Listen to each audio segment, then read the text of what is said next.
ಅಲ್ಲ ನನಗೆ ಪ್ರಶ್ನೆಗಳೇ ಮರ್ತೋಗ್ತದೆ ನಿಮ್ಮ ಕನ್ನಡ ಕೇಳ್ತಾ ಇದ್ರೆ. ಎಲ್ಲೂ ಕೂಡ ಒಂದು ಒಂದು ಒಂದು ವರ್ಡ್ ಇಂಗ್ಲೀಷ್ ಯೂಸ್ ಮಾಡಲಿಲ್ಲ.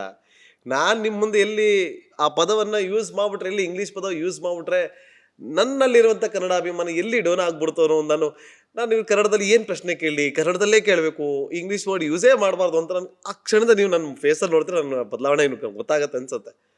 ಹೇಗೆ ಬರೀ ಕನ್ನಡ ಕನ್ನಡ ಕನ್ನಡ? ಬನ್ನಿ ನಮ್ಮ ಸಂಗಡ ಅಂತ ಹೇಳಿದವರು ಧುರೀಣರು, ಕನ್ನಡಕ್ಕಾಗಿ ಯಾರು ಜೀವ ತೆತ್ತರು, ಆ ಎಲ್ಲರೂ ಕನ್ನಡ ಅಂದರೆ ಏನು ಅಂತ ಗೊತ್ತಿದ್ದವರು. ಕನ್ನಡ ಸುಪುಷ್ಟ ಭಾಷೆ, ತೀರಾ ವೈಜ್ಞಾನಿಕವಾದ ಭಾಷೆ. ಇತರೆ ಭಾಷೆಗಳಿಗೆ ಇರದೇ ಇರುವಂಥ ಅನೇಕ ಸೌಕರ್ಯ ಸವಲತ್ತುಗಳು ನಮ್ಮ ಕನ್ನಡಕ್ಕಿದೆ. ಈ ನೆಲದ ಅಸ್ಮಿತೆ ಕನ್ನಡ. ಕನ್ನಡ ಅಂದರೆ ರೋಮಾಂಚನ, ಕನ್ನಡ ಅಂದರೆ ಕಲ್ಪವೃಕ್ಷ. ಹೇಗೆಲ್ಲ ಅದನ್ನು ವಿವರಿಸಲಾಗಿದೆ, ಬಣ್ಣಿಸಲಾಗಿದೆ. ಅಲ್ಲ, ನಮ್ಮ ಅಸ್ಮಿತೆನ ಕಾಪಾಡಕ್ಕೆ ನಾವು ಹೋರಾಟ ಮಾಡಬೇಕಾ? ಅದೇ ನಾನು ಪ್ರಶ್ನೆಗೆ ಮಾಡ್ತಿರುವಂಥದ್ದು. ನೀವು ಹಾಗೆ ಹೇಳಿದ ಕೂಡಲೇ ನೀವು ಹೇಳ್ತಿದ್ರೆ ನನಗೆ ಕನ್ನಡದಲ್ಲಿ ನನಗೆಲ್ಲೋ ಕೀಳರಿಮೆ ಬಂದುಬಿಡುತ್ತೆ ಅಂತ ಹೇಳಿದಾಗ ನಾನು ಯೋಚನೆ ಮಾಡೋದು ಅವಕಾಶವೇ ಇಲ್ಲ. ಈ ನಾಡವರು ನಾವು, ನಾಡೋಜರು ನಾವು, ಇಲ್ಲಿ ಉದಿಸಿದವರು, ನಮ್ಮ ಹಿರಿಯರು ನಮಗೆ ಬಿಟ್ಟು ಹೋದ ಆಸ್ತಿ ಕನ್ನಡ. ಒಂದು ಭಾಷೆ ಅಂದ ಕೂಡಲೇ ಕೇವಲ ಬಾವುಟ ನಕಾಶೆ ಅಷ್ಟೇ ಅಲ್ಲ, ಇಡೀ ಸಂಸ್ಕೃತಿ ಪರಂಪರೆ ಇದೆ. ಇದಕ್ಕೆ ಪರಮವಾದ್ದನ್ನು ಪೊರೆಯೋದು ಒಂದು ಭಾಷೆ ಸಂವಹನಕ್ಕೆ ಸೀಮಿತವಾದ್ದಲ್ಲ. ನಾವು ಸಾಧನ ತಂದ್ಕೊಳ್ತೀವಿ ಯಾವಾಗಲೂ. ವಾಗೀಂದ್ರಿಯ ಜನ್ಯ ಅರ್ಥವಾಹಕ ಧ್ವನಿ ವ್ಯವಸ್ಥೆಯೇ ಭಾಷೆ ಅಂತ ಅದಕ್ಕೊಂದು ವ್ಯಾಖ್ಯಾನವೇ ಇದೆ. ಭಾಷೆ ಅಂದರೆ ಯಾವುದು ಅಂದರೆ ಕೇವಲ ಸಂವಹನದ ಇರಬೇಕಾದಂಥ ಸಾಧನ ಅಷ್ಟೇ ಅಲ್ಲ, ಅದಕ್ಕೂ ಮಿಗಿಲಾದಂಥ ಅನೇಕ ಸಂಗತಿಗಳು. ಅಲ್ಲಿ ಹಲವು ಧಾರೆಗಳು ಸೇರಿ, ಹೇಗೆ ನದಿಗಳು ಸೇರಿ ನದ ಸೇರಿ ಸಮುದ್ರ ಸೇರಿ ಸಾಗರ ಆಗುತ್ತೋ ಹಾಗೆ ಅನೂಚಾನ ಬಂದಂಥ ಲಕ್ಷೋಪಲಕ್ಷ ವರ್ಷಗಳ ಇತಿಹಾಸ ಇದೆ. ನಾವು 2,500 ವರ್ಷಗಳ ಇತಿಹಾಸಕ್ಕೆ ಅದನ್ನು ಸ್ಥಾಪನೆ ಮಾಡೋದಕ್ಕೆ ಹಿಂದೆ ಮುಂದೆ ನೋಡ್ತಿರೋ ಸಂದರ್ಭದಲ್ಲಿ ಕುಮುದೇಂದು ಮುನಿ ವಿರಚಿತ ಒಂದು ಸಿರಿಭೂವಲಯವನ್ನು ಅಧ್ಯಯನ ಮಾಡಿದ್ರೆ ಗೊತ್ತಾಗುತ್ತೆ, 100 ಇಂದ್ರರ ಕಾಲದಿಂದಲೂ ನವೆಯದೇ ಉಳಿದ ಭಾಷೆ ಕನ್ನಡ ಅಂತ ಇದೆ. ಇವೆಲ್ಲವುದರ ಉಲ್ಲೇಖ. ಇಷ್ಟೆಲ್ಲವೂ ನಾವು ಆಕರವಾಗಿ ಇಟ್ಕೊಂಡಾಗ್ಯೂ ಆಧಾರರಹಿತವಾಗಿ ಕನ್ನಡವನ್ನು ಬಳಕೆ ಮಾಡೋದಕ್ಕೆ ಹಿಂಜರಿಕೆ, ಅಥವಾ ನನ್ನ ಭಾಷೆನೂ ಅಸ್ಮಿತೆ ಯಾಕೆ ಪದ ಬಳಕೆ ಮಾಡಿದೆ ಅಂತ ಹೇಳಿದ್ರೆ ಅದನ್ನು ಗರ್ವದಿಂದ ನಾವು ಹೇಳ್ಕೊಳ್ಬೇಕು. ಕೇವಲ ಸಂಘಟನೆ ಮುಖಾಂತರ ಕನ್ನಡ ಉಳಿಸ್ತೀನಿ ಅಥವಾ ಬೆಳೆಸ್ತೀನಿ ಅಥವಾ ಬಳಸ್ತೀನಿ ಅಲ್ಲ, ಅಥವಾ ಆಡಳಿತ ಯಂತ್ರವೇ. ನಮ್ಮ ಆಡಳಿತ ಯಂತ್ರ ಗಮನಿಸಿ ನೋಡಿ, ಅವರಿಗೆ ನಮ್ಮ ಸದನದಲ್ಲಾಗೋ ಚರ್ಚೆಗಳನ್ನು ಗಮನಿಸಿ ನೋಡಿ, ಎಷ್ಟು ಪ್ರಮಾಣದ ಕನ್ನಡ ಬಳಕೆ ಆಗುತ್ತೆ ಅಲ್ಲಿ. ಕನ್ನಡದ ಅಂಕಿಗಳಿವೆಯೇ? ಅಕ್ಕಪಕ್ಕ ಸಹೋದರ ಭಾಷೆಗಳಿಗೆ ಅಂಕಿಗಳೇ ಇಲ್ಲದಿರುವಂಥ ಪರಿಸ್ಥಿತಿಯಲ್ಲಿ ಯಾವುದರ ಹೇರಿಕೆ ಅಂತ ನೀವು ಹೇಳ್ತಿದ್ದೀರೋ ಆ ಹೇರಿಕೆ ಸ್ವತಃ ಲಿಪಿಯೇ ಇಲ್ಲ, ಅವ್ರು ಬಳಸೋದು ದೇವನಾಗರಿ ಲಿಪಿ. ಆ ಎಲ್ಲವನ್ನು ಪಕ್ಕಕ್ಕಿರಿಸಿ ಬದಿಗಿರಿಸಿ ನಮ್ಮ ಕನ್ನಡಕ್ಕೆ ಇಷ್ಟೆಲ್ಲ ಸವಲತ್ತು ಸೌಕರ್ಯ, ಇಷ್ಟೊಂದು ವೈಶಾಲ್ಯ ಇದ್ದಾಗ ನಾವು ಅದರ ಬಳಕೆ ಮಾಡದೆ ಎಂಥ ಮೂಢರಾಗ್ತೇವೆ, ಎಂಥ ಹುಂಬರಾಗ್ತಾ ಇದ್ದೇವೆ ಅನ್ನೋದನ್ನು ಇಲ್ಲಿ ಅರ್ಥ ಮಾಡ್ಕೊಳ್ಬೇಕು. ಈ ಸಂದರ್ಭದಲ್ಲಿ ಕನ್ನಡವನ್ನು ಉಳಿಸುವುದು, ಬಳಸುವುದು, ಬೆಳೆಸುವುದು ಯಾವ ಹಂತದಲ್ಲಿದೆ? ಕನ್ನಡ ಸಾಯೋಲ್ಲ. ಕನ್ನಡಿಗ, ಮಾತನಾಡದ ಕನ್ನಡಿಗ ಅದನ್ನು ಸಾಯಿಸೋ ಪ್ರಯತ್ನವನ್ನು ಮಾಡಿಯಾನು. ಕನ್ನಡಿಗ ಸತ್ತಾನು, ಕನ್ನಡವಂತೂ ಸಾಯೋಲ್ಲ. ನಮ್ಮ ಹಿರಿಯರು ಹೇಳಿದ ಮಾತು ನೆನಪಾಗುತ್ತೆ ನನಗೆ.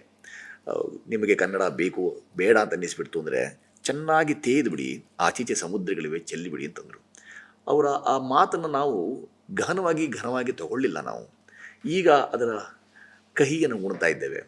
ಅವರು ಆಚೆಗೆ ಚೆಲ್ಲಿ ಅಂತ ಹೇಳಿದಾಗ ನಾವು ಅಭಿಮಾನ ಶೂನ್ಯರು ನೀವು ಅಂತ ಹೇಳಿದ್ದದು ನೇರವಾಗಿ. ಪಾಪ ಅವರು ಇಲ್ಲ ಸಭ್ಯ ಭಾಷೆ, ಈಗಿನ ಹಾಗೆ ಅಸಭ್ಯ ಭಾಷೆನಕ್ಕೆ ಕೆಸರೆರ ಚಾಟ ಇದೆಯಲ್ಲ, ಅದಿರಲಿಲ್ಲ. ನಮ್ಮ ಹಿರಿಯರು ಬಹಳ ಚಂದ ಹೇಳಿದ್ರು, ಕನ್ನಡವನ್ನು ನಿಮಗೆ ಅಕಸ್ಮಾತ್ ಬೇಡ ಅಂತ ಅನಿಸಿದ್ರೆ ತೇದು ಬಿಟ್ಟು ಆಚೀಚೆ ಸಮುದ್ರಗಳಿಗೆ ಚೆಲ್ಬಿಡಿ ಅಂತ. ನಾವು ಆ ಕೆಲಸವನ್ನು ನೋಡಿ ಅಕ್ಷರಶಃ ಮಾಡಿಬಿಟ್ರಿ, ಅದನ್ನು ಅರ್ಥವೇ ಮಾಡ್ಕೊಳ್ಳಿಲ್ಲ. ನಾನು ಯಾಕೆ ಪ್ರಶ್ನೆ ಕೇಳಿದೆ ಅಂತಾರೆ, ಮೊನ್ನೆ ಹೋರಾಟ ಆಗಬೇಕಾದ್ರೆ ನಾನು ನೋಡ್ತಾ ಇದ್ದೆ, ಕನ್ನಡ ಭಾಷೆನ ನೀವು ಹಾಕಿ ಅಂತ ಹೇಳಿದ್ದಕ್ಕೆ ಅರೆಸ್ಟ್ಗಳಾಗುತ್ತೆ ಅಂತೇಳಿ. ನಾನು ಇಸ್ರೇಲ್ಗೆ ಹೋಗಿದ್ದೆ 30 ದಿನ ವಾರ್ಫೀಲ್ಡಲ್ಲಿ. ಅಲ್ಲಿನ ಭಾಷೆ, ಅವ್ರಿಗೆ ಅಲ್ಲಿನ ಜನರಲ್ಲಿ ಇದ್ದಂಥ ಅಭಿಮಾನ ಇದೆಯಲ್ಲ, ನೀವೆಲ್ಲೇ ಹೋದರೂ ಕೂಡ ಇಂಗ್ಲೀಷ್ ವರ್ಡ್ಗಳು ನೋಡೋದಕ್ಕೆ ಸಿಗೋದಿಲ್ಲ. ಅವರ ಸ್ಥಳೀಯ ಇಬ್ರು ಭಾಷೆನಾಗೆ ಬೋರ್ಡ್ ಹಾಕಿರ್ತಾರೆ. ಇಬ್ರು ಭಾಷೆನಲ್ಲೇ ಮಾಲ್ಗಳಲ್ಲಿ, ಪೆಟ್ರೋಲ್ ಬಂಕ್ಗಳಲ್ಲಿ ಎಲ್ಲವೂ ಕೂಡ ಎಲ್ಲ ಕಡೆನೂ ಇಬ್ರು ಭಾಷೆನೇ ಬಳಸಿರ್ತಾರೆ. ನಾವು ಅಲ್ಲೋಗಿ ಅದನ್ನು ಟ್ರಾನ್ಸ್ಲೇಷನ್ ಮಾಡಿಕೊಂಡೇ ನಾವು ಕಲಿಬೇಕು. ಆದರೆ ಇಲ್ಲಿಗೆ ಬಂದರೆ ಆ ಥರ ಸಮಸ್ಯೆ ಆಗಲ್ಲ. ನಾನು ಕಾಂಟ್ರವರ್ಸಿ ಮಾಡ್ತಾ ಇಲ್ಲ. ಆದರೆ ನಮ್ಮ ಕನ್ನಡಿಗರು ನಮ್ಮ ಜವಾಬ್ದಾರಿ, ನಾವು ಕನ್ನಡವನ್ನು ಬೆಳೆಸಬೇಕು, ಉಳಿಸ್ಬೇಕು ಅನ್ನೋದು. ಆದರೆ ಇವತ್ತಿನ ಕೂಗಿದು ನಾವು ಮಾತಾಡ್ತಿರೋದೇ ಕನ್ನಡ ಅನ್ನೋದಾದರೆ ನಾವು ಉಳಿಸಬೇಕು ಅನ್ನುವ ಹಂತಕ್ಕೆ, ಹೇಳ್ಕೊಳ್ಳುವಂಥ ಹಂತಕ್ಕೆ ಬಂದ್ಬಿಟ್ಟಿದೀವ. ಸಮಸ್ಯೆಗಳು ನೂರಾರು. ಇದಕ್ಕೆ ಸಹೋದರ ಭಾಷೆಗಳಿಗೆ ಆ ಸಮಸ್ಯೆ ಇರಲಿಲ್ಲ.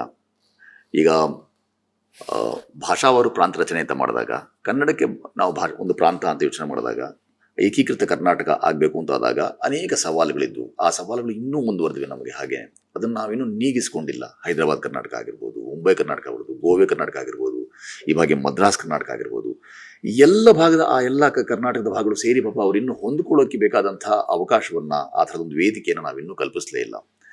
ರಾಜಕೀಯ ಮೇಲಾಟದಲ್ಲಿ, ಕಚ್ಚಾಟದಲ್ಲಿ ನಮಗೆ ಇವರು ಬೇಡ ಅದು ಬೇಕಿತ್ತು, ಮತ್ತೆ ಅವರೆಲ್ಲರೂ 5 ವರ್ಷಗಳ ಅಧಿಕಾರದಲ್ಲಿ ತಮ್ಮನ್ನು ತಾವು ಬೇಳೆಕಾಳು ಬೇಯಿಸ್ಕೊಳ್ಳುವಂಥದ್ದು, ತಾವು ದೊಡ್ಡವರಾಗುವಂಥದ್ದು, ಅಭಿಮಾನ ಶೂನ್ಯತೆ ಜೊತೆಗೆ ತುಷ್ಟೀಕರಣ ಈ ರಾಜಕಾರಣ ಇದೆಯಲ್ಲ, ಇವೆಲ್ಲದರಿಂದಾಗಿ ಕನ್ನಡವನ್ನು ಅಥವಾ ಭಾಷೆಯನ್ನು ನಾವು ಹಾಗೆ ಕೊಲ್ತಾ ಬಂದಿದ್ದೇವೆ ಅಂತ ನನ್ನ ಮನಸ್ಸಿಗೆ. ಹಾಗೊಂದು ಅಳವತ್ಕೊಳ್ಬೇಕಾಗಿದೆ. ಭಾಷೆಯನ್ನು ಬಳಸದೆ ಬೆಳೆಸುವ ಆಡೋದೇಕೆ? ನಾವು ಬಳಸದೆ ಬೆಳೆಸೋದು ಆಗೋದೇ ಇಲ್ಲ. ನಾನು ಆಗಲೇ ಕೊಟ್ಟಂಥ ಉದಾಹರಣೆ, ಯಾರನ್ನು ನಾವು ಇವರು ಪ್ರಭಾವ ತೀವ್ರವಾಗಿದೆ, ನಾನು ಅವರನ್ನು ಅನುಸರಿಸಿ ನಡೀತೇನೆ, ಇವರು ಪ್ರಾತಸ್ಮರಣೀಯರು, ಇವರು ಸಂಧ್ಯಾ ವಂದನೀಯರು ಅಂತ ಹೇಳ್ತೇವೆ.